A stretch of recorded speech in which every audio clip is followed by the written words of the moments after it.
जय हिंद दोस्तों, आप सभी का बहुत बहुत स्वागत है। इस वीडियो में हम केंद्रीय बजट 2024-25 देखेंगे। आपका यूपी पीसीएस प्री और आरओ दोनों एग्जाम के लिए बहुत इंपॉर्टेंट रहेगा दोस्तों।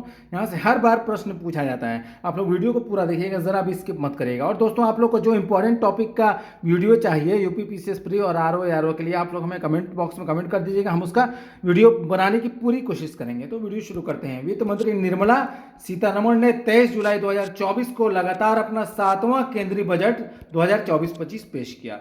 सीतारमण ने मोदी सरकार के तीसरे कार्यकाल के पहले बजट में बेरोजगारी, मध्यम वर्ग, महिला और किसानों को ध्यान में रखते हुए 9 प्राथमिकताओं का ऐलान किया। तो कुल 41.28 लाख करोड़ रुपए का बजट पेश किया गया, जो पिछले वर्ष से 3.18 लाख करोड़ अधिक है। वित्त वर्ष 2024 में भारत की विकास दर 8.2% रही।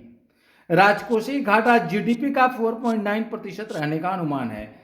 बजट में बिहार को करीब 59,000 करोड़ रुपए और आंध्र प्रदेश को 15,000 करोड़ रुपए की मदद मुहैया कराने की घोषणा की गई। बजट में 5 राज्यों, जिसमें कि बिहार, झारखंड, पश्चिम बंगाल, ओडिशा और आंध्र प्रदेश के विकास के लिए पूर्वोदय योजना की घोषणा की गई। दोस्तों याद रखिएगा योजना के बारे में।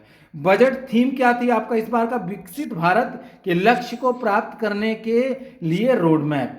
बजट 2024-25 आपका 4 वर्गों, जातियों पर ध्यान केंद्रित किया गया, जिसमें कि गरीब हो गई, महिलाएं, युवा और अन्नदाता। बजट 2024-25 विकसित भारत की 9 प्राथमिकताएं क्या है ये देख लीजिए आप लोग। 9 प्राथमिकताएं इंपॉर्टेंट है। कृषि में उत्पादकता और लचीलापन, दूसरा है रोजगार और कौशल प्रशिक्षण, तीसरा है समावेशी मानव संसाधन विकास और सामाजिक न्याय, विनिर्माण और सेवाएं, शहरी विकास, ऊर्जा सुरक्षा, आधारभूत संरचना, नवाचार, अनुसंधान एवं विकास, अगली पीढ़ी में के सुधार। अब प्रमुख योजनाओं के लिए धन आवंटन जो बजट में किए गए देख लेते हैं। मनरेगा के लिए 86,000 करोड़ रुपए का आवंटन किया गया है। सौर ऊर्जा ग्रिड के लिए 10,000 करोड़ रुपए, अनुसंधान और विकसित परियोजनाएं के लिए 1200 करोड़ रुपए, सेमीकंडक्टर व विकास और डिस्प्ले विनिर्माण के लिए 6,903 करोड़, नाभिकीय ऊर्जा परियोजनाएं के लिए 2,228 करोड़ रुपए, औषध उद्योग के लिए पीएलआई 2,143 करोड़, प्रत्यक्ष लाभ अंतरण एलपीजी में 1,500 करोड़ रुपए आवंटन किए गए हैं। आईडीईए स्कीम के अधीन क्रेडिट लाइन 3,849 करोड़ रुपए का किया। अब देखते हैं घाटे की प्रवृत्तियां, जीडीपी का प्रतिशत कितना। राजकोषीय घाटा 16.13 लाख करोड़, जीडीपी का 4.9%। राजस्व घाटा 5.80 लाख करोड़, जीडीपी का 1.8%। प्राथमिक घाटा 4.4 लाख करोड़, ठीक है, जीडीपी का 1.4%। प्रभावी राजस्व घाटा 1.89 लाख करोड़, जीडीपी का 0.6%। बजट 2024-25 परीक्षा उपयोगी तथ्य इंपॉर्टेंट देख लीजिए दोस्तों। देखिए इंपॉर्टेंट ही कराएंगे, बजट में बहुत सारे क्वेश्चन हैं, लेकिन जो इंपॉर्टेंट हमारे लिए जो काम की चीजें वही करेंगे हम लोग। तो 1,000 आवश्यकता आधारित जैव इनपुट केंद्र स्थापित किए जाएंगे। ईपीएफओ में पंजीकरण पहली बार नौकरी करने वाले कर्मचारियों को 15,000 रुपए तक का 1 माह का वेतन 3 किस्तों में प्रदान किया जाएगा। 5 वर्ष की अवधि में 20 लाख युवाओं को कुशल बनाया जाएगा। 1,000 औद्योगिक प्रशिक्षण संस्थानों को हब में उन्नत किया जाएगा। 5 वर्षों में 1 करोड़ युवाओं को 500 शीर्ष कंपनियों में इंटर्नशिप का मौका मिलेगा। घरेलू संस्थाओं में उच्च शिक्षा के लिए 10 लाख रुपए तक के ऋण के ब्याज पर 3% की छूट होगी। प्रधानमंत्री जनजाति उन्नत ग्राम अभियान के तहत 63,000 गांवों को कवर करते हुए जनजाति समुदायों को सामाजिक आर्थिक में सुधार लाया जाएगा। पूर्वोत्तर क्षेत्र में इंडिया पोस्ट पेमेंट बैंक की 100 से अधिक शाखाएं स्थापित की जाएंगी। मुद्रा ऋण एमएसएमई को बढ़ावा देने के लिए तरुण श्रेणी के अंतर्गत मुद्रा लोन को 10 लाख से बढ़ाकर 20 लाख रुपए कर दिया गया है। पीएम आवास योजना के तहत 10 लाख करोड़ रुपए के निवेश से 1 करोड़ शहरी और मध्यम वर्गीय परिवारों की समस्या हल होगी। ग्रामीण और शहरी क्षेत्रों में 3 करोड़ अतिरिक्त घर बनाए जाएंगे। प्रधानमंत्री गरीब कल्याण अन्न योजना को 5 साल के लिए बढ़ाने का फैसला किया गया है। Advance ultra super critical technology AUSC की मदद से एनटीपीसी और बीएचईएल के बीच एक संयुक्त उद्यम द्वारा 800 मेगावाट का व्यावसायिक थर्मल प्लांट स्थापित किया जाएगा।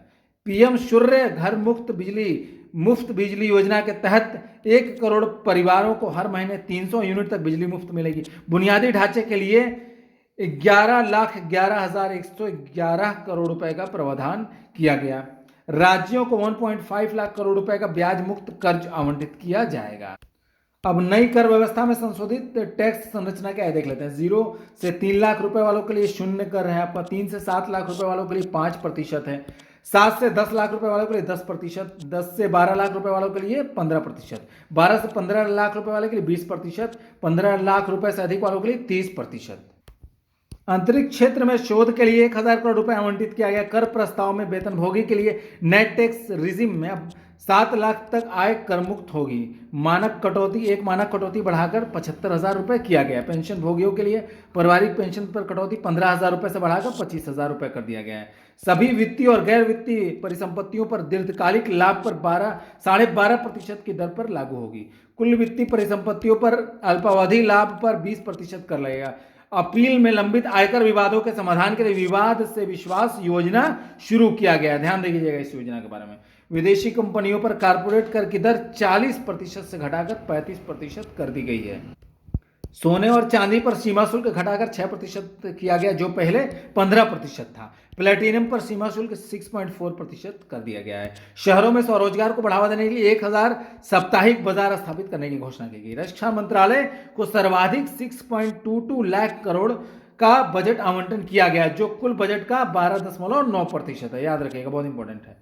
शिक्षा के लिए 1.48 लाख करोड़ रुपए का आवंटन किया गया है। पर्यटन क्षेत्र के लिए 2,479 करोड़ रुपए का आवंटन किया गया। आयुष्मान भारत प्रधानमंत्री जन आरोग्य योजना के लिए 7,300 करोड़ रुपए आवंटित किए गए। प्रधानमंत्री किसान सम्मान निधि के लिए 60,000 करोड़ रुपए का आवंटन किया गया। महिलाओं लड़कियों से जुड़ी योजनाओं के लिए 3 लाख करोड़ रुपए आवंटित।